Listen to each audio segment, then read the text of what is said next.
Louis Marcoussis, born Ludwik Kazimierz Wladyslaw Markus on November 14, 1878, in Łódź, Poland, then part of the Russian Empire, emerged as a pivotal figure in the development of Cubism and a central member of the Parisian avant-garde in the early 20th century. His journey from a law student in Warsaw to a leading painter and printmaker in France epitomizes the transformative power of artistic conviction and the vibrant cross-currents of European modernism. Marcoussis was born into a family of Jewish heritage. Despite his family's expectations for a traditional career, he chose to pursue art, studying painting in Kraków under Jan Stanisławski at the Academy of Fine Arts, where he was exposed to both the nationalist trends in Polish painting and the broader movements taking root across Europe. Around 1901, seeking further development and greater freedom, he moved to Paris, the epicenter of the European art world at the time. In Paris, Marcoussis enrolled at the Académie Julian, where he studied under Jules Lefebvre, immersing himself in the prevailing artistic currents. At first, he painted in the Impressionist style, influenced by the likes of Claude Monet and Camille Pissarro. However, as the decade progressed, he gravitated toward more experimental forms of expression, attracted by the intellectual and visual innovations of post-impressionism and eventually Cubism. During the early 1910s, Marcoussis became deeply involved with the avant-garde community in Montparnasse and Montmartre, neighborhoods teeming with artists, writers, and intellectuals. He forged friendships with prominent artists, including Pablo Picasso, Georges Braque, Juan Gris, and Guillaume Apollinaire, who reportedly suggested the Gallicized pseudonym Louis Marcoussis to give his name a more French resonance and help him integrate further into the cultural milieu.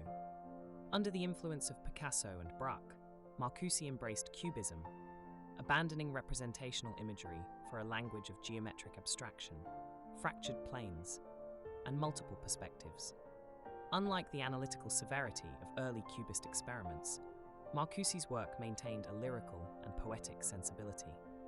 He became known for incorporating musical instruments, sheet music, and poetic fragments into his compositions, emphasizing the interplay between visual and auditory experiences. With the outbreak of World War I, Marcoussis served in the French army. His military service not only affirmed his commitment to his adopted country, but also led to his eventual naturalization as a French citizen. After the war, he returned to painting with renewed vigor, consolidating his place in the Parisian art world. He participated in exhibitions at the Salon des Indépendants and the Salon d'Automne, key platforms for avant-garde artists. During the 1920s, Marcoussis' reputation grew steadily. He exhibited widely in Europe and the United States, and his works found an audience among collectors who were increasingly receptive to the aesthetics of Cubism. His signature style, structured yet expressive, struck a balance between abstraction and intimacy, formal discipline and lyrical freedom. In the 1930s, Marcoussis began to explore printmaking more extensively, producing a significant body of etchings and dry points that paralleled and sometimes extended his painted compositions. His prints often included references to literary texts, particularly poetry, and demonstrated a keen sensitivity to line and texture. He collaborated with poets such as Apollinaire, Tristan Tzara, and Paul Éluard, contributing illustrations to limited edition books that blended visual and verbal language in innovative ways. Marcoussis was also a sought-after teacher and mentor. One of his most prominent students was Józef Czapski, a fellow Pole who would go on to become a noted painter and writer.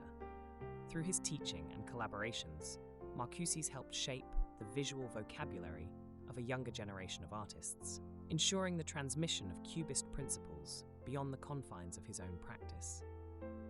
In 1913, Marcoussis married Alice Halika, a Polish-born painter and textile designer who also worked in the Cubist idiom. Their relationship was both personal and professional, marked by mutual respect and artistic exchange. The couple had one daughter and maintained a household that was both a domestic space and a creative studio, frequented by many members of the Parisian avant-garde. Halika's influence and support were essential to Marcoussis' career, especially during the economically difficult periods that often plagued modern artists. Together, They navigated the shifting tides of the art market, political upheaval, and the evolving tastes of patrons and institutions. As the 1930s gave way to the rise of fascism in Europe, Marcoussis, like many Jewish intellectuals and artists, became increasingly concerned about the political climate. Nevertheless, he continued to work and exhibit. In 1940, with the onset of World War II and the German occupation of France, the situation became dire for artists of Jewish descent. Marcoussis retreated to Cusset, near Vichy, where he died on October 22, 1941, under circumstances that remain partly shrouded by the upheaval of the time. Although his life was cut short, his artistic legacy endured, both through his works and the influence he exerted on the broader trajectory of modern art. Today, Louis Marcoussis is remembered as a vital link between the formal innovations of Cubism and the poetic sensibilities of European modernism. His synthesis of visual abstraction and literary nuance helped to broaden the expressive possibilities of modern art, bridging disciplines and traditions in ways that continue to resonate.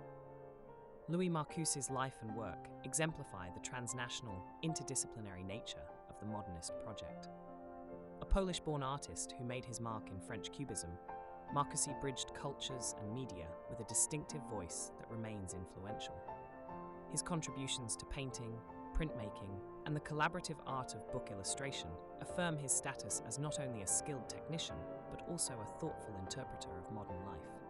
In a century marked by upheaval and reinvention, Marcoussis found in abstraction not escape but engagement, an ongoing dialogue between form, meaning, and the ephemeral beauty of the moment.